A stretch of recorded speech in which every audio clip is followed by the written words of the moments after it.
ప్రసన్నవదనం మూవీ ఎలా ఉందంటే పర్లేదు బానే ఉంది. ఆ సెకండ్ హాఫ్ కానీ ఇంకొంచెం బెటర్ గా తీసుంటే అదిరిపోయే థ్రిల్లర్ అయ్యేది. Hello all, welcome to my channel nomadic cinema. Surya and తన ఫ్యామిలీకి యాక్సిడెంట్ అవుతుంది. సూర్యకి ఫేస్ బ్లైండ్ అనే వ్యాధి వస్తుంది. అమృత అనే అమ్మాయిని సూర్య కళ్ళ ముందే మర్డర్ చేస్తారు. కానీ ఈ మర్డర్ కేసులో సూర్యని ఇరుక్కుంటాడు. అసలు అమృత ఎవరు, ఆమెను చంపింది ఎవరు, అలాగే assistant commissioner of police Vaidehi పాత్ర ఏమిటి, అసలు నేరస్తుల్ని సూర్య ఎలా పట్టుకున్నాడు, అమృత కేసు నుంచి సూర్య ఎలా తప్పించుకున్నాడు అనేది కథ.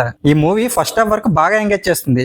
ఫస్ట్ హాఫ్ లో వచ్చే కామెడీ సీన్స్ అండ్ ఇంటర్వెల్ లో వచ్చే ట్విస్ట్ అయితే చాలా బాగుంది. ఫేస్ బ్లైండ్నెస్ తో ఇబ్బంది పడే క్యారెక్టర్ లో సుహాస్ యాక్టింగ్ అదరగొట్టేశాడు. ఇలాంటి యూనిక్ కాన్సెప్ట్ తో అందరికి నచ్చేలా మూవీ తీయడం చాలా కష్టం. కానీ ఈ డైరెక్టర్ చాలా వరకు సక్సెస్ అయ్యారని చెప్పాలి. కాకపోతే సెకండ్ హాఫ్ లో వచ్చే ఆ లవ్ ట్రాక్ ఇంకొంచెం బెటర్ గా ఫన్నీగా రాసుకుంటే బాగుండేది. అలాగే లాస్ట్ 20 minutes మూవీ మాత్రం చాలా బాగా హ్యాండిల్ చేశారు. అలాగే క్లైమాక్స్ కూడా చాలా బాగుంది.